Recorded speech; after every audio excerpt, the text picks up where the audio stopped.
Santo Deus, queremos reconhecer a nossa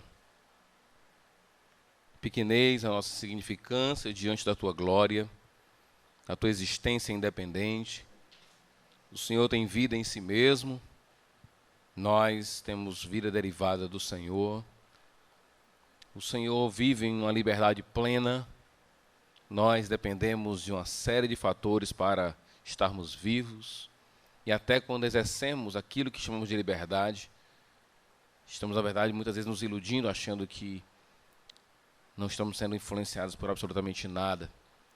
Quando tudo ao nosso redor nos influencia, seja a criação dos nossos pais, seja o meio ambiente, seja o nosso corpo. Abençoa-nos, ó Pai, nesse momento que queremos ler Tua palavra, nós queremos compreender mais sobre o amor, nos ajuda a compreender mais sobre esse caminho que é excelente, e todas as atitudes, todas as nossas escolhas, decisões, sejam moldadas por esse padrão maior. Abençoa-nos, ó Pai. Oramos em nome de Jesus. Amém. Ok, 1 Coríntios capítulo 13. Nós temos estudado sobre o amor todos os domingos aqui. Escolhemos essa passagem porque é uma passagem que se detém mais diretamente sobre o assunto, sobre o amor. Nós poderíamos ter escolhido outras passagens, mas essa certamente, juntamente com Romanos capítulo 12, são passagens assim que nos descreve bem o amor e nos ajuda muito a entender esse que é chamado no texto de o caminho sobremodo excelente. Eu não chamo aqui o amor de dom, eu chamo o amor de o caminho sobremodo excelente. Ou seja, todas as outras coisas devem estar nesse caminho, subordinadas a esse caminho. Todas as coisas, se não forem feitas com amor, Paulo nos desenvolve nos primeiros 3 versículos, elas são nulidade, não valem nada, não tem valor nenhum, porque nós fomos feitos para amar por um Deus que é amor. Então eu tenho que me encaixar e entender melhor sobre o amor, porque é isso que justifica e faz sentido a tudo que nós vamos fazer. Ok, então entendendo mais sobre o amor, cada descrição do amor, a partir do versículo 4 até o versículo 8, são descrições que visam nos ajudar a entender melhor o amor e julgar a nós mesmos. A ideia é, com a presença de algumas coisas, aliás, quando o amor está presente, algumas coisas devem acontecer. Quando o amor está ausente, algumas coisas acontecem. Se o amor está ausente, o que você tem? Você tem ira descontrolada, ira facilitada, você tem inveja, você tem orgulho, você tem vanglória, você tem pessoas se ufanando. Então, quando você tira o amor, você tem muitas coisas. Quando você coloca o amor, aparecem algumas delas. Então, essa é uma forma de Paulo nos ajudar a entender se há amor ou não na nossa vida. E a pergunta de hoje que ele quer considerar é: existe da sua parte uma ira constante e fácil na sua vida? Se existe, ele vai dizer, não está tendo amor em sua vida. E nós vemos uma época em que a ira tem sido cada vez mais constante. Em épocas passadas, por exemplo, ninguém justificaria, ninguém nem aceitaria uma criança irada, por exemplo. Uma criança cheia de direitos, irada. Não tinha o ambiente familiar não permitia esse tipo de coisa. Hoje em dia, as pessoas gritam com mais facilidade, as pessoas brigam e morrem no trânsito, porque brigam com muita facilidade. A escola está muito mais ligada à polícia do que antigamente. Antigamente a escola era uma coisa, a polícia era outra coisa. Hoje em dia, pela ira rápida, você tem professores sendo violentados por alunos. As reuniões familiares, pai, mãe, todo mundo é reunido em casa, ficam mais difíceis porque a adolescente ou o filho, a comida não é a que ele queria, e aí fica muito mais complicado a reunião familiar. Por isso, algumas pessoas têm achado que é mais interessante evitar esse tipo de coisa. Um come na frente da televisão, o outro come na sala ou come no quarto, porque aí evita mais confusão. Muitas ações, inclusive ações de altruísmo, de bondade, são feitas, na verdade, por questão de ira. Pessoas estão indignadas com alguma coisa e por isso procuram fazer o bem, mas, na verdade, estão fazendo o bem porque estão chateadas com alguma coisa. Então, a ira é muito constante em nosso viver. E a pergunta essa noite é: você se ira com facilidade? Essa é a pergunta.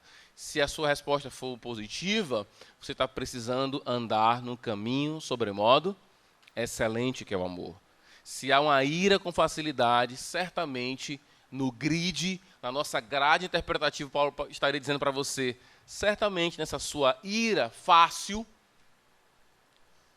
não está presente aí o amor. Certamente a sua ira não é fruto do amor de Deus.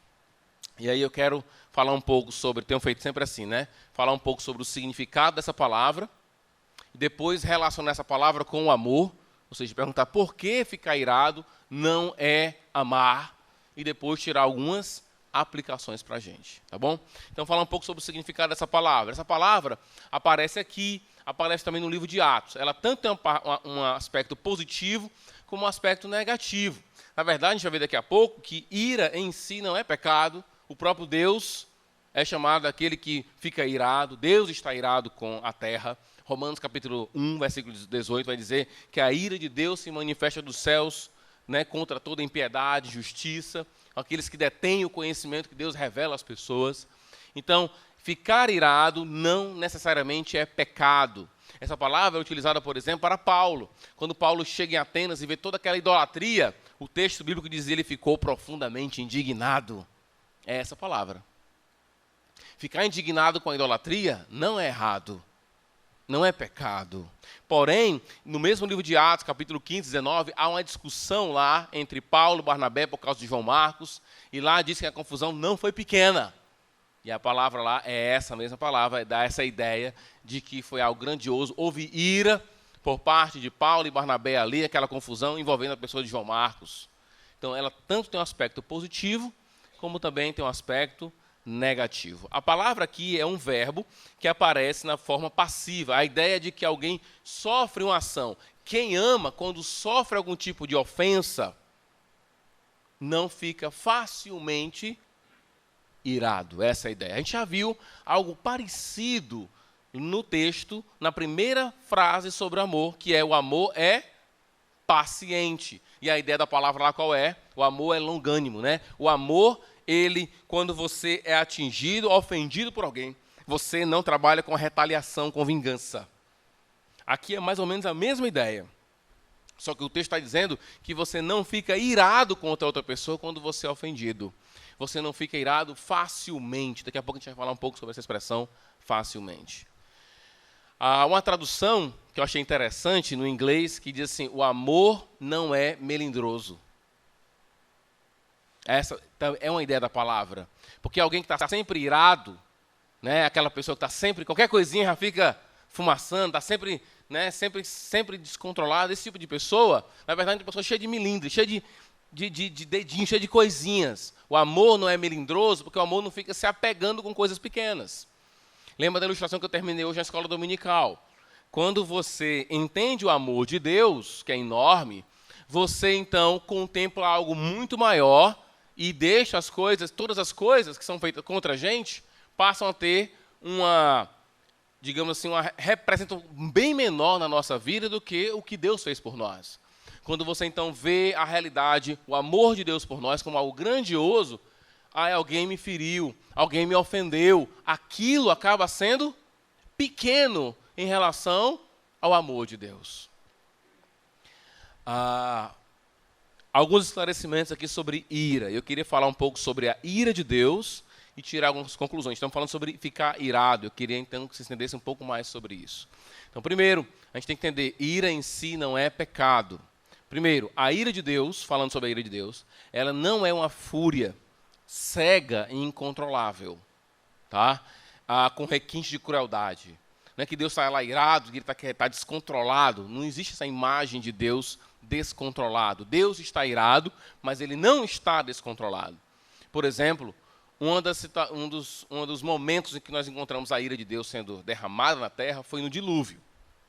Então, essa quebra daquela barreira lá que acabou com o Rio Doce, aquilo ali é o que diante do dilúvio? Né? Então, a ira de Deus no dilúvio é algo grandioso. Ele estava realmente irado, porque ele olhou para o mundo e viu a situação em que estava. A Bíblia fala que ele estava irado, mas é interessante que a Bíblia também diz que o seu coração estava pesado. Então, a gente não pode ver Deus irado, a ira, como sendo um descontrole. Tá? É importante entender isso para então entender o que é ira pecaminosa. Segunda observação sobre a ira de Deus. A ira não é algo exclusivo de Deus no Antigo Testamento. Tem muita gente que diz assim, não, no Antigo Testamento Deus é irado, no Novo ele não é irado. A citação que eu fiz agora para você foi de Romanos capítulo 1, que é Novo Testamento. Outra coisa, encontramos o próprio Senhor Jesus Cristo irado. Né? Em Mateus 21, ele vai para o templo e faz o que com o templo? Gente, por favor, vamos tirar as coisas daqui. É assim que ele faz? Ele pega um chicote e vai lá e dá uma surra na turma. E tira tudo que está lá, sai chutando as coisas. Jesus estava irado. Ok? No capítulo 23 de Mateus, ele chama por 7 vezes o seu público de hipócritas. Vocês são hipócritas, hipócritas, hipócritas. Vai dizer várias vezes. Em vários momentos você encontra Jesus Cristo irado.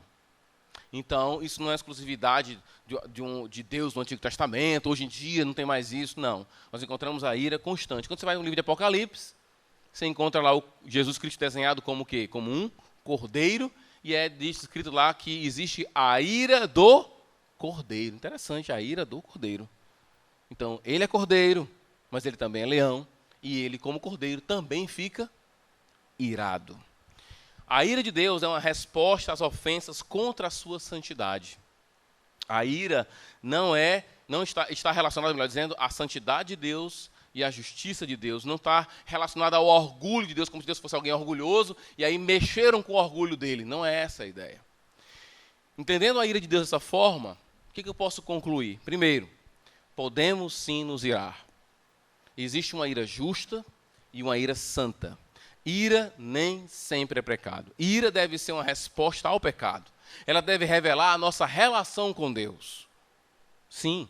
Segundo, trata-se de uma oposição ao mal. Não é o mesmo que vingança. Ficar irado não é o mesmo que se vingar de alguém.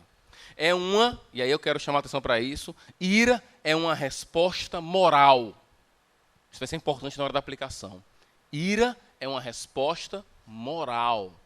Então, quando você fica sabendo do aborto, por exemplo, você tem que ficar irado. Se você não ficar irado com o aborto, você está errado com isso. É por isso que ira no Novo Testamento e no Antigo Testamento é um mandamento. Irai-vos e não pequeis. Irai-vos lá é uma ordem. Vocês têm que ficar irado. E não pode ficar feliz com o aborto. O aborto deve gerar em nós ira, a exploração das pessoas deve gerar ira, a violência contra o inocente deve gerar ira em nossos corações. É uma resposta moral. Nós estamos vendo a santidade de Deus, o ideal de Deus, a ordem que Deus estabeleceu sendo completamente quebrada. Então isso deve gerar ira em nós. Ok? Então ira não é necessariamente algo errado. Diria com muita ênfase, com muita força, se você não fica irado com algumas coisas, você tem um problema. Agora, não é o ponto aqui. O ponto é, por que então a ira pode ser o contrário de amor? Já que ira não é necessariamente pecado. Porque existe, sim, o aspecto pecaminoso da ira. E é isso que Paulo está lidando aqui. Ele está falando que a ira realmente pode ser algo pecaminoso. Então, em que sentido ela pode contradizer o amor? Em que sentido eu posso ficar irado e a minha ira não ser um reflexo da justiça de Deus, da santidade de Deus? Primeiro, ela pode ser movida pela justiça, mas ela pode se manifestar de maneira errada. Então, muitas pessoas estão iradas pela razão certa, mas na hora que manifestam a ira, elas erram nisso. No uso das palavras, por exemplo. Você está irado contra o aborto, você está irado contra a exploração, você está irado contra a violência, você está irado. A sua ira é fomentada pela justiça, ok, mas na hora de se manifestar, você tropeça nas palavras, tropeça nas escolhas, tropeça nas decisões, nas ações. Então é por isso que a ira às vezes não combina com o amor. Não é nem só pelo que ela está sendo movimentada, mas é pela ação que vai redundar dela. Pode ser pecaminosa. Mas eu quero ir mais a fundo aqui. Ela, muitas vezes, não tem uma causa justa. Às vezes ela tem uma causa justa, mas se manifesta de forma errada. Mas às vezes a ira não tem uma causa justa. Ela, na verdade, por trás da ira você tem uma série de outros pecados. E é isso que eu queria considerar com vocês hoje, com mais atenção. Esses pecados que estão por trás da ira. E à medida que eu vou alistando esses pecados, eu queria que vocês estivessem avaliando vocês mesmos. Vai funcionar como um tipo de explicação, mas também como um tipo de aplicação. E à medida que eu vou olhando, você vai vendo aonde está a minha ira nessa lista toda. A minha ira é fruto da justiça? Cheguei no meu trabalho, passei o dia inteiro trabalhando, cheguei em casa, a casa estava toda desarrumada, fiquei irado. Isso é fruto da justiça? Ou é egoísmo? Estou querendo fazer uma coisa, mas fulano de tal não me deixa fazer isso. Estou indignado. Isso é fruto da justiça? Ou tem outra raiz aí? Quais são as possíveis raízes de uma manifestação de ira que são pecaminosas? Primeira, a ira pode ser uma manifestação de vingança. Se for, é ira pecaminosa, não é amor. Segundo, pode ser uma manifestação de egoísmo. Inclusive, essa ira pode ser contra o próprio Deus. Poxa, planejei a vida toda, fiz tudo isso e agora está aí. Tinha comprado um terreno lá no Rio Doce, comprado um terreno lá perto para construir uma casa, aí veio aquela coisa, acabou com o Rio Doce, acabou com a minha vida. Você está irado com quem? Não é só com a empresa que foi irresponsável, você está irado com o próprio Deus também. A ira, muitas vezes, é fruto do egoísmo, porque os planos são frustrados. Porque, às vezes, também há uma preocupação exacerbada com seus próprios direitos. Aí você fica indignado, porque são seus direitos. Às vezes estamos irados porque damos muita ênfase ao direito que nós temos. Um dia desse, o Heitorzão disse assim para minha mãe, disse assim, olha, eu vou chamar a polícia, viu? Com a minha mãe, chamar a polícia para mim. 4 anos, né? Cheio de direito. As pessoas estão crescendo achando que estão cheias de direito. O problema é que dever não tem nenhum. Todo mundo tem direito. O adolescente diz assim, eu tenho direito. Tem direito a estudar também. Tem o dever de estudar também. Tirar nota boa, 9, 10. E aí, você luta por isso? Muito provavelmente não. Quem luta muito contra os seus próprios direitos, a favor do seu próprio direito, muitas vezes está irado, mas a sua ira não é justa, é egoísta. Outra razão que está por trás de uma ira de alguém pode ser vingança, pode ser egoísmo, pode ser orgulho. Você está irado contra o irmão porque ele te repreendeu. Salmo 141 fala disso. Você está irado simplesmente porque você não aceita que alguém viu um erro em você. Aí você está indignado. Ou você está irado simplesmente porque você não aceita a sua situação de criatura. Aí você está irado contra Deus. Existem vários motivos por trás de uma ira. Que não a justiça, que não a santidade. Vingança, egoísmo, orgulho. Outra, vanglória. Você está chateado com coisas que aconteceram contra você. Essas coisas não são contra Deus. Não atingem nada o evangelho, mas atingiram você. Por isso você está indignado. Por que você está irado? Às vezes também a ira é fruto da ingratidão. O ingrato é aquele que está sempre reclamando, sempre indignado, porque ele não consegue ver as coisas que Deus deu, ele só consegue as coisas que não foram feitas do jeito que ele queria. Eu posso estar irado por vingança, eu posso estar irado movido pelo egoísmo, pelo orgulho, pela vanglória, pela ingratidão. Pode também ter fruto da inveja. Olha o que diz Provérbios, eu não tenho esse versículo aqui. O rancor é cruel e a fúria é destrutiva, mas quem consegue suportar a inveja? A inveja, muitas vezes, é a explicação da ira de muitas pessoas. Está tudo bem, você acordou bem, até que você descobriu que aquele cara do seu trabalho conseguiu uma promoção maravilhosa, né? E ele vai ganhar o dobro de você ganhar e trabalhar metade do que você trabalha. Olha aí onde é que está a sua ira. Onde é que está a sua chateação? esse autoexame não é todo mundo que consegue fazer. Você precisa muito do Espírito Santo, do amor de Deus. A gente tem que estar sempre querendo saber de onde estão vindo nossos sentimentos. Às vezes termina um dia, não sei se isso acontece com você, ou se é uma coisa só comigo, mas às vezes termina um dia, eu não estou bem, alguma coisa está travando na minha cabeça. Então eu tenho que ir lá para o cantinho e saber, Senhor, por que eu estou assim? Foi alguma coisa que alguém falou? Foi uma notícia que eu recebi? O que está gerando esse emperrar na minha mente, no meu coração? E aí, às vezes, o que eu encontro lá? Eu encontro gratidão, eu encontro inveja, eu encontro uma série de coisas. Ah, porque eu estou com inveja, é por isso. Por isso que está travando aqui, por isso que eu não estou conseguindo dormir. Ah, é o meu orgulho que foi ferido, foi a minha imagem que foi afetada. E aí a gente pede perdão a Deus e dorme, né? Bota a cabeça no travesseiro e dorme tranquilamente. Mas muitas vezes o que incomoda para a gente é isso. Por que estamos tão chateados com as coisas?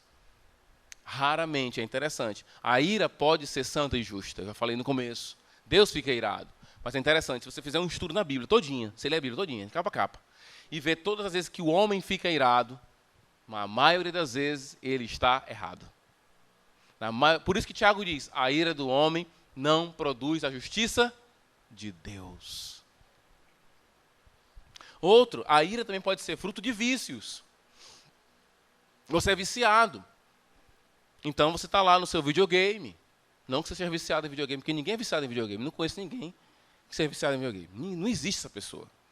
É só uma hipótese que eu estou girando aqui. Não existe essa pessoa. Né? Essa pessoa não existe. Videogame não vicia ninguém. Você está viciado, você está jogando videogame. Mas aí acontece alguma coisa, sua mãe diz assim, meu filho, tem que você comprar um pão para mim ali. Ah, pode ser fruto de vício. Você está irado porque você é viciado, cara. Né? Tem gente que fica assim, crente não pode beber, não pode fumar, não pode ser o quê. Aí o irmão acorda e diz assim, rapaz, se eu não tomar um café, eu fico com uma dor de cabeça medonha. Isso é conversa de quê? Não é de viciado, não, é de dependente químico, é diferente. Dependente químico tem um efeito, já está no corpo já, né? Então, por que você fica irado? Muitas vezes você fica irado porque você é viciado. Estão tirando o seu vício. Porque quando você entra na igreja, você diz assim, agora eu não bebo mais, eu não fumo mais, não faço isso aqui. Isso quer dizer o quê? Que se você não é viciado? Tem gente que é viciado em remédio, tem gente que é viciado em algumas práticas, tem gente que é viciado em atividade física. Eu estava conversando com a... Não é a Tati, né? É a Tice, né? Que a irmã Helena vai fazer talvez uma cirurgia, né? E ela falando, pastor, quando é a cirurgia, como é que chama? Bariátrica? Bariátrica. E aí ela falando, pastor, a pessoa às vezes, ela pode ter uma compulsão por comida, e aí ela tira aquela compulsão e ela transfere para outra coisa, para outra área. Tem gente que é viciada em comida, e aí não tem o que você quer comer, e você fica irado. Raramente a nossa ira é por justiça. A nossa ira é porque tiraram uma coisa da gente, algo de muita importância. Tiraram a nossa imagem, afetaram a nossa imagem, não fizeram o que a gente queria, nosso plano foi frustrado, tiraram o nosso vício. Como é que você encontra um vício? Observe aquilo que você mais deseja, no que você mais gasta dinheiro, no que você gasta mais tempo. É por aí. Está por aí. É por aí que você vai encontrar o seu vício. Não que aqui tenha alguém viciado. Né? Não tem ninguém viciado aqui. Ok. Por último, a ira pode ser reflexo da obstinação. Você é uma pessoa teimosa.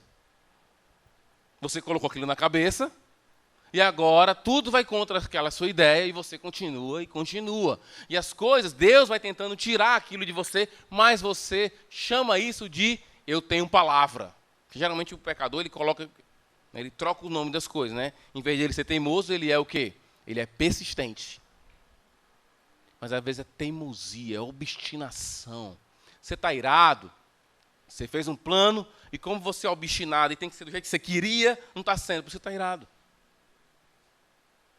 Será que algum desses itens encaixa com a sua ira?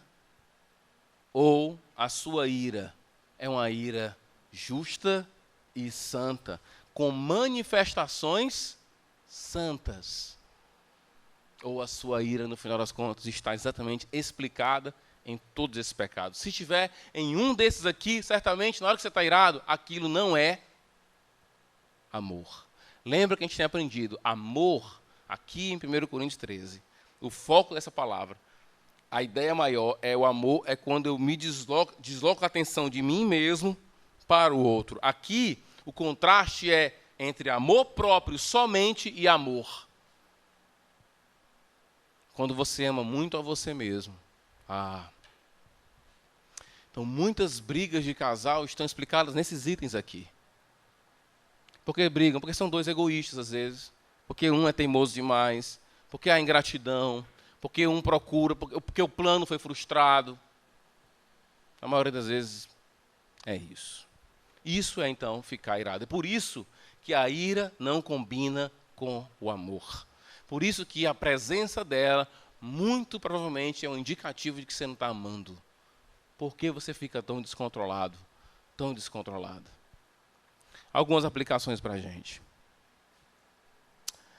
Efésios capítulo 4. Vamos lá, é um texto bem conhecido seu, mas eu queria que você fosse lá. Você já leu esse texto várias vezes. Mas é bom lê-lo novamente.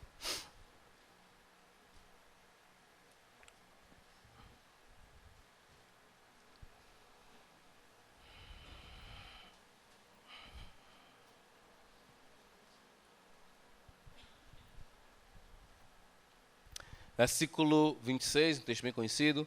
Quando vocês ficarem irados, não pequem. Apaziguem a sua ira antes que o sol se ponha. E não deem lugar a quem? Ao diabo. A Bíblia não deixa dúvidas sobre a existência desse ser e como ele quer destruir a gente. A ira pecaminosa, não tratada, é um terreno fértil para quem agir? Para o diabo agir. É um terreno fértil para ele agir. Principalmente a ira não tratada, que é o caso aqui. O caso aqui é a ira não tratada. Você deixa o sol se pôr sobre a sua ira. O dia termina e aquela ira não foi devidamente resolvida. Você não colocou aquilo diante de Deus nem diante da pessoa a quem você ficou irado. Não foi resolvida a questão da ira. O que acontece com o coração que dorme irado? Ele acorda muito mais irado. Isso vai gerar amargura e vai contaminar as pessoas. Eu penso que aqui, no caso de Efésios, eu estou mais ligado aqui com aquela ira que é mais ligada a questões triviais, questões diárias, coisas simples que levam você a ficar irado. Eu acho que o ponto é aqui. Essa ira aqui não é resolvida, tem um grande potencial malévolo. É como se você estivesse colocando o terreno, deixando o terreno bem fértil para o diabo plantar coisas terríveis em você. Porque um coração irado, dá para você trabalhar muito em cima dele. E ali tem potencial de assassinato, potencial de decisões idiotas, uma série de coisas. O diabo trabalha com isso. E eu penso que a ideia aqui, exatamente pela expressão, não deixe o sol se pôr sobre a vossa ira, eu penso que ele está lidando exatamente pensando naquelas iras que são diárias, constantes. O exemplo que eu dei agora, chega em casa, a casa está desarrumada. Chega em casa, não está do jeito que você queria. Ou você acorda e não tem, poxa, cadê o café que eu tinha comprado? Não, porque a fulana de tal estava precisando, eu dei. Aí você fica com raiva. Eu tinha colocado o meu livro aqui, onde é que está meu livro? Não está, a chave não está. Aí você fica com raiva. Esse tipo de coisa. Por que você fica assim? Isso é um terreno muito fértil, aberto à ação do inimigo de Deus. Segunda aplicação, é uma consideração no final das contas, é a ira pecaminosa nem sempre se manifesta. Você acha, qual é a sua imagem de uma pessoa irada? É uma pessoa descontrolada, mas nem sempre é assim. Às vezes a pessoa está super irada. Né? Tem um livro que é a ira, como é que, até eu esqueci agora, lembra, amor? Arrancando o mal pela raiz. Não é isso, não. A ira, Arrancando o mal pela raiz. É um livro pela editora Nutri, um livro muito interessante. Inclusive, algumas coisas eu li nesse livro. Nesse livro, ele cita o caso de um casal. Aí, o exemplo que eu dei agora foi desse livro que eu peguei. O cara chega em casa, a casa está desarrumada, não está do jeito que ele queria, aí Ele chega falando mal da mulher, aí a mulher, ele vai dizer, né? O que tu passou? Tu passou de fazendo o quê? Aí a mulher está lá, aí ela fica igualmente irada, na ilustração dele fica igualmente irada, mas ela não demonstra, mas ela está irada.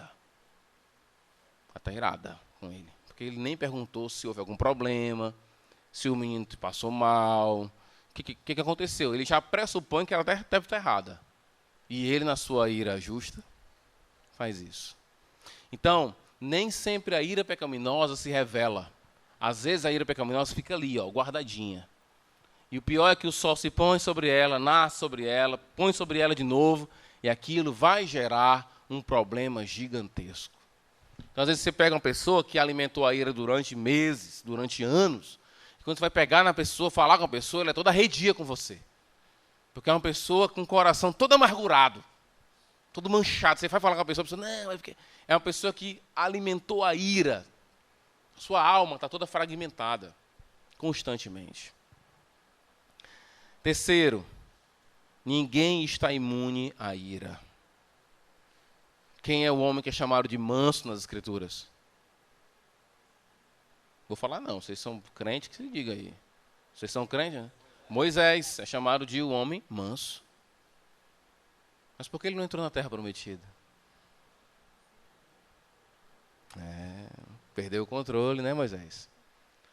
É difícil não cair nisso. No caso de Moisés, somos informados dos efeitos da ira dele. Ele não pôde entrar na terra. A ira pecaminosa tem efeitos terríveis, como teve no caso de Moisés. Eu anotei aqui alguns efeitos, porque ao anotar os efeitos, eu quero que um dos efeitos disso seja, poxa, eu vou tentar trabalhar isso na minha vida. E no final vou dizer qual a solução, as soluções para lidar com a ira. Mas agora eu quero falar quais são os efeitos terríveis da ira, que não são efeitos de amor. Primeira, você vai tomar decisões extremamente tolas na sua ira. Se você estiver irado, tomar uma decisão tolo, Aí está lá, o menino fez uma besteira, você está com raiva dele, só para você nunca mais. Aí diz uma coisa, aí não dá mais, né? Você vai ter que voltar atrás. Lembra que eu falei nunca mais? Pois é, era só uma semana. Quando você está irado, você toma decisões tolas. Segundo, pessoas são machucadas com as suas palavras. As pessoas vão ser machucadas com as suas palavras. Você vai, pela sua ira, você vai estar machucando almas. Palavras tolas e injustas sairão de você. A sua mente estará perturbada constantemente. Você vai ser incapaz de adorar o Senhor. Difícil alguém chegar na igreja com o coração todo irado e querer dizer que vai estar adorando ao Senhor. Paulo vai dizer em 1 Timóteo 2, 8, os homens levantem suas mãos santas, né? Sem animosidade, sem briga, sem contenda. Se tiver brigado com alguém, Jesus vai dizer, você primeiro resolve com Deus, resolve com o irmão para depois vir adorar a Deus. Uma pessoa que está irada constantemente, um dos efeitos, ela não adora a Deus. Aí ela termina o culto e diz assim, esse culto não prestou não. Você está com o seu coração completamente petrificado pela ira que você está alimentando todo dia e regando esse terreno diabólico que é a ira, e você fica dizendo que o culto não prestou. Você não está adorando, meu querido. Porque quem adora a Deus em várias situações, em várias circunstâncias. A Bíblia fala de um homem que adorou a Deus cercado de leões. Não foi isso? Cercado de leões, ele estava adorando a Deus, estava orando a Deus. Esse negócio de, porque não existe isso. Muitas pessoas, quando alguém falar para você que não gostou do culto, porque o culto é alguma coisa assim, desconfie do coração dessa pessoa. Porque o nome do Senhor está sendo exaltado, a palavra está sendo pregada, então o problema está nesse coração. Um dos efeitos de uma ira guardada e alimentada é isso, ela fica a pessoa amargurada. E como é que a pessoa adora o Senhor e canta? Para a nossa alegria, alegria, alegria, alegria. Não canta. Canta, né? Mas você já viu como é que é. Para a nossa alegria. Esse pessoal está tocando direito, não. Para a nossa alegria. Esse irmão aqui está cantando desentoado. Esse irmão aqui, alguma coisa assim. Seu coração, querido, está péssimo. Porque a música é maravilhosa. Seu coração que não consegue acompanhar a alegria, porque se alimentou ele de ira constantemente. Gerará contendas, e aí fica bem claro na igreja de Corinto, né? A igreja toda cheia de contendas. Destrói o seu filho. Por que eu estou citando assim, destrói o seu filho?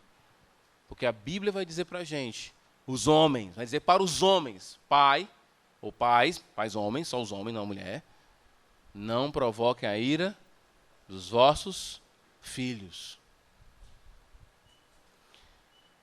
Nos leva a assassinar pessoas, quando eu digo assassinar é no sentido mais amplo, tanto tirar a vida realmente de alguém, como também eliminar esse alguém da sua vida. Não quero mais nem ver fulano. Não quero mais nem ver cicrano. Longe de fulano, longe de cicrano. E nos leva à murmuração. Pessoas iradas são pessoas que estão sempre reclamando. E há uma diferença gigantesca entre murmurar e lamentar. Lamentar aquilo que Deus quer que a gente faça. É isso que Jeremias faz, é isso que os salmistas fazem. Murmurar aquilo que Israel fez no deserto. Soluções. Primeiro, aqui vai ser bem prático. Eduque-se emocionalmente. O que acontece muitas vezes é o seguinte: o próprio ambiente que nós vivemos, às vezes, não ajuda nisso. Não estou querendo colocar a culpa no ambiente, daqui a pouco eu vou dizer de quem é a culpa mesmo. Você sabe de quem é a resposta, mas tudo bem. Então, às vezes, o que acontece? Você tem, vamos pensar, eu resolvi colocar aqui exemplo de filho. Como é que você cria? Às vezes você encontra nas escolas, em vários lugares você tem aqueles meninos todos irados assim. Por que aquelas crianças estão tão iradas? E o próprio ambiente de vida delas é um ambiente que fomenta a ira. Primeiro sinal de que você está criando seu filho mal, está criando seu filho uma pessoa iracunda. É uma criança que interrompe os adultos. O adulto está conversando e chega, ei pai, não sei o que, não sei o que, não sei o que. Como se todo mundo agora, vamos parar, todo mundo parar agora, vamos ouvir o Senhor, né, das duas coroas, o Senhor do Alto e Baixo Egito, está falando agora, a gente vai ter que ouvir ele, porque ele agora chegou aqui. Tem criança que é assim. Chega logo falando e todo mundo tem que dar atenção a ela. Segundo, usa de manipulação para querer o que quer. Para conseguir o que quer, melhor dizendo. Tem criança que faz isso, fica manipulando. Terceiro, dita o horário em casa para as refeições. Porque o bichinho agora não quer comer, não. Vai comer que hora? Na hora que ele quiser. Interessante. Quarto, tem prioridade sobre o cônjuge. Então, seu marido está querendo comer frango cozido, aí o seu filho não come, problema dele. Mas aí agora não, agora bichinho. Meu filho, porque é o seguinte, você queria muito, não era? Mas não dá. Porque o fulano e tal não gosta.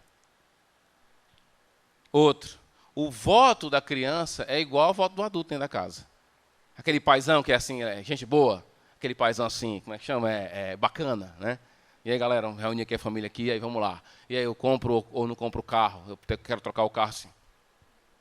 Aí ele volta contra, aí todo mundo vai, aí o menino volta, 2 meninos de 3 anos, um de 2, volta a favor. Agora eu vou ter que comprar, porque, né? A família quer. Escapa das consequências do seu comportamento pecaminoso. O filho faz, apronta, o pai, não, mas deixa para lá, né? Tem que usar de misericórdia. Fala com os pais de igual para igual, no mesmo tom. Não pode. Mas fala, muita gente, tem muito pai. Não, pai, porque é o seguinte, tal, e começa. É afagado quando está de mau humor. Já viu criança de mau humor? Aí chega lá, geralmente, desculpa aí, mas é raro. Isso aí não acontece com os avós daqui da igreja, só outros avós. Mas os avós aqui da igreja não fazem isso, entendeu? Mas outros avós fazem assim, o menino está lá de mau humor. O que foi que meu filho tem? Sabe o que você está fazendo? Você está criando um ambiente onde a ira vai ser algo constante. A começar pelo seu filho, a começar dentro da sua casa, a ira vai ser constante.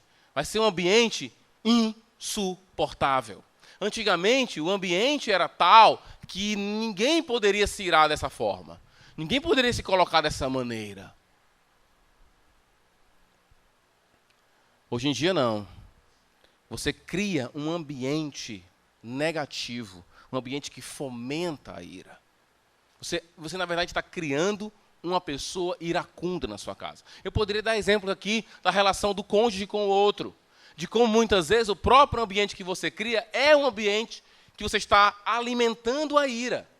Uma criança que é o centro da casa, uma criança que tudo que ela faz é o mesmo valor do pai e da mãe, você está fazendo o quê? Você está criando um ambiente para que a ira se instale lá.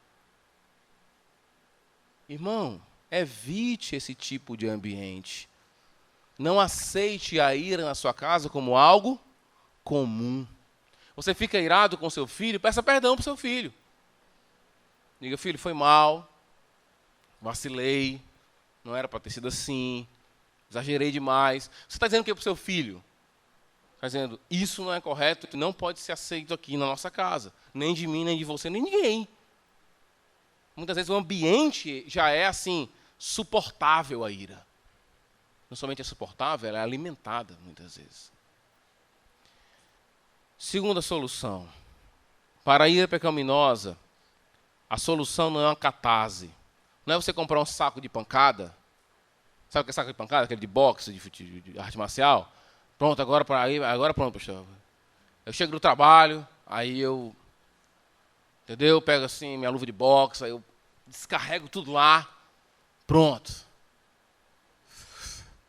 Bota a foto do meu patrão, bota a foto, né, sei lá de quem lá, e pronto. Resolvi. Essa é a solução que muitos acham para a ira. Só que eu falei para vocês que a ira é o quê? É uma emoção moral. Ou ela é certa, ou ela é errada. Se ela é certa, você não precisa de nenhum saco de pancada. E se ela é errada, não vai ser um saco de pancada que vai ser a solução para a sua ira. Se a ira é errada, a única solução é se arrepender. Não tem outra solução. Não é saco de pancada, não é correr. Não, chegar no trabalho eu vou correr. E aí eu vou descarregando, eu vou fazendo movimentos de golpe enquanto eu corro. E aí eu vou liberar. Ira é uma emoção moral. Se você está irado contra o seu patrão, observe qual a raiz dessa ira. É injustiça? Ou é egoísmo seu? Ou é incredulidade sua? Reconheça o pecado por trás da sua ira. E não compre um saco de pancada. Dobre o seu joelho. Essa é a solução. Dobrar o joelho e se arrepender dos seus pecados. Porque a ira ou está certa ou está errada. Não tem ira meia certa. Não tem ira para saco de pancada. Não tem ira para sair correndo. Não tem ira para você resolver com questões terapêuticas. Vou chegar em casa, vou tomar um suquinho de maracujá. E aí eu vou assistir um filme. Entendeu? Aí está tudo resolvido. Isso não resolve o problema da ira. Resolve quando você entende que você é culpado. Aí vem outro ponto. Você precisa assumir a responsabilidade da sua ira. Se você se descontrola, não coloque a culpa no seu patrão. Não coloque a culpa na sua esposa, no seu filho. Esse menino me tira do sério. Você não pode colocar a culpa do seu descontrole nos outros. É em você que você tem que colocar. Porque, pastor, mas é porque ele errou e você errou na hora que você se manifestou dessa forma, querido. Não tem outra solução para a ira, a não ser você criar um ambiente interessante para que isso não se fomente, nem seja alimentado, nem sustentado, nem suportado na sua casa. Mas também o mais importante de tudo isso é tratar isso como um pecado. Como um erro. E não é ir atrás de uma comunidade alternativa, uma alimentação light, algum tipo de coisa para você tentar resolver isso. Resolver, trabalhar a questão da atividade física, isso é muito importante, é muito bom, continue fazendo. Mas isso não muda o coração de ninguém. De ninguém. Um saco de pancada não muda o coração de ninguém. Absolutamente nada. Então, reconheça a sua falha. Ela vem lá de dentro de você, do seu egoísmo, da sua vanglória, do seu orgulho, da sua inveja, daquela indignação que você tem de ser uma criatura. Queria ser a Deus, cara. Porque tudo isso é do jeito que eu queria. Por isso que eu estou indignado, porque as coisas não andam do jeito que eu quero. Reconheça a sua falha diante do seu Criador. E diante daqueles que erraram com você, esteja disposto a perdoar. Peça perdão pela sua falha em ter ficado irado. Esteja disposto a perdoar aqueles que te ofenderam e que antes você julgava e dizia que foi por causa daquela pessoa que você ficou descontrolado, mas agora você sabe, não foi por causa dela. Foi por causa do meu egoísmo. Foi por causa do meu ego que foi ferido. Foi por causa dos meus planos que foram frustrados. Não foi por aquela pessoa. Foi o meu projeto que foi frustrado. A gente às vezes esquece uma coisa, hein? Pensando aqui na vida familiar. Eu gosto de dar muito exemplo de vida familiar, porque é o caso da nossa igreja aqui. Mas às vezes fica assim, pastor, não sei, minha vida é tão difícil lá em casa, não sei o quê. Aí começa a falar do marido, do filho, da esposa, de quem, sei de quem, do vizinho. E essa mesma pessoa não reconhece que aquelas pessoas estão lá fazendo e são instrumentos de Deus na vida delas. De Deus. Por que você está irado, irmão? A ira na sua vida constante, isso não é amor. Descentralize, esqueça de você, e aí a sua ira vai ser bem menor. Seus projetos vão ser frustrados, mas você vai reconhecer que eles não são mais importantes. Não é porque não era para ser.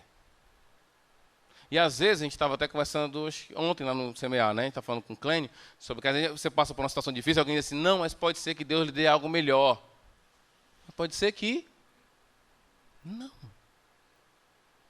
E se for não, acaba que isso é o melhor. A gente não pode centralizar em nós. Quando você sofre algum tipo de injustiça, cuidado para que a sua ira não gere injustiça em você. Quem sofre injustiça é tendencioso a olhar só para isso e acabar e se consagrar como alguém, né, assim, sacrossanto, que sofreu a grande injustiça, e todo mundo agora é vilão e ele é a vítima. Cuidado com isso, pode acabar com o seu coração. Deus está acima de tudo isso. Então, cuidado com a ira para você não tomar decisões tolas na sua vida. Concentre-se no Senhor, reconheça a sua falha quando você ficar irado. Por último, se a sua ira gera injustiça do Senhor, não. Ela é justa. E Deus tem motivos justos e santos para estar irado com você. Quando Ele olha para você, e Ele não vê motivos para estar feliz, a não ser estar irado. A Bíblia diz que a única forma de você se proteger dessa ira santa, e se Deus não ficar irado, Ele está revelando que Ele não ama, não é isso? Porque o amor não é o contrário de ira, de forma alguma. A ira, muitas vezes, é a manifestação do amor de Deus. A gente viu que ira pode ser santa também, na hora, sem nenhum problema. Mas, quando Deus olha para um ser humano normal, o que ele sente? Ele sente ira, ele sente indignação pelo pecado. Deus é alérgico ao pecado, ele fica irado. A Bíblia diz que a obra de Cristo é chamada de propiciação. Isso quer dizer o quê? Cristo, ele tomou a ira de Deus sobre ele. Só há uma forma de você se livrar da ira de Deus. Fazendo com que alguém tome a ira no seu lugar. Esse alguém é Jesus Cristo. Que você entenda isso. Se renda a Cristo, porque Ele é o único meio de você estar livre da ira justa e santa e condenatória de Deus. A Bíblia diz que aquele que se rende a Cristo, Deus, quando olha para aquele que se rende a Cristo, não vê somente mais a pessoa e o seu pecado, ele vê a Cristo ligado àquela pessoa, por isso que ele não tem mais ira. Mas, pastor, quando eu me converti, depois que eu me converti, sofri tanta coisa. Isso não é ira de Deus. Isso é o amor de Deus. Ele é seu pai. Ele vai cuidar de você. Não é a ira dele condenatória. É o cuidado disciplinador e amoroso de Deus sobre os seus. Quando eu me entrego a Cristo, a Bíblia diz, Deus olha para mim e vê Cristo. Então ele não está irado comigo. Ele derrama o seu amor constante para a minha pessoa. Você pode entender isso. Entendendo isso, buscar cada vez mais o amor do Senhor, entender mais esse amor e observar a sua vida. Você está refletindo ou não esse amor no seu viver. Vamos orar ao nosso Deus. Santo Deus, obrigado, Pai, por esse momento, por tua palavra, que nos ajuda a entender, a ir cavar mais fundo em nossa vida para compreender melhor por que ficamos irados. Certamente muito da nossa ira é fruto do pecado mesmo. Senhor, abre nossos olhos. Eu clamo, eu rogo a Ti por essa igreja, por cada um dessa igreja aqui. Que o Senhor possa estar agindo de uma forma poderosa com o Teu Espírito Santo, abrindo os olhos de cada um aqui para enxergar seu próprio erro, enxergar seu egoísmo, enxergar o seu orgulho, enxergar a sua inveja, enxergar a raiz da ira. E não colocar a culpa no filho, na esposa, no esposo, no trabalho, no patrão, na igreja, mas entender que todo aquele descontrole só tem explicação em nosso coração. Abre os nossos olhos, Senhor, nós clamamos, rogamos em nome de Jesus para isso, para que nós possamos enxergar isso e agir com amor entre nós, que a nossa ira seja fruto da justiça e não do egoísmo. Em nome de Cristo te oramos.